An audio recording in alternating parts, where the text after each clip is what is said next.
అండి, most welcome to my YouTube channel KV collections. 3-piece sets అడుగుతున్నారు కదా ma'am, నేను వేర్ చేసిన 3-piece సెట్ తో అయితే మీకు స్టార్ట్ చేస్తాను. దీనిలో ఇంకా 2 కలర్స్ అవైలబిలిటీ ఉన్నాయి. మీకు కాస్ట్ అనేది మీకు టైటిల్ లో ఇస్తాను అండ్ కాంటాక్ట్ డీటెయిల్స్ కూడా ఉంటాయి. కావాలి అనే వాళ్ళు స్క్రీన్ షాట్ తీసేయండి. ఓన్లీ 2 కలర్స్ అవైలబుల్ ఉన్నాయి.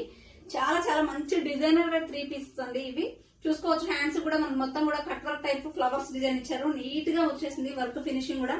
కింద కూడా చూసుకోవచ్చు, బాటమ్ లో కూడా విత్ లైనింగ్ వస్తుందండి. టాప్ అండ్ బాటమ్ 2 కూడా లైనింగ్స్ వస్తాయి. చాలా స్మూత్ ఉంది ఫ్యాబ్రిక్ అయితే. మనకి దుపట్టా కూడా చాలా గ్రాండ్ గా ఇచ్చారు. చూసుకోవచ్చు, మంచి జెరీ వీవింగ్ అండి. బాందిని డిజైన్ తో జెరీ వీవింగ్ లో వచ్చేస్తుంది. అద్దెపోయాయి అనమాట టాప్స్ అయితే. 2 more కలర్స్ ఉన్నాయి, చూపిస్తాను అవి కూడా. బ్లాక్ కలర్ లో ఉంటుందండి. యాజ్ ఇట్ ఈస్ సేమ్ నేను వేర్ చేసిన టాప్ మాదిరిగానే. దెన్ 1 more కృష్ణ బ్లూ కలర్ అండి. సేమ్ నేను వేర్ చేసిన 3-piece సెట్ మాదిరిగానే ఉంటుంది, బట్ కలర్ కాంబినేషన్స్ వేరు. మీకు జస్ట్ ఓన్లీ 2 ఉన్నాయండి. జస్ట్ దానికోసం షార్ట్ వీడియో అయితే చేస్తున్నాను. కావాలి అన్న వాళ్ళు స్క్రీన్ మీద నెంబర్ కనిపిస్తుంది కదా, దానికైతే వాట్సాప్ చేసేయండి. Thank you.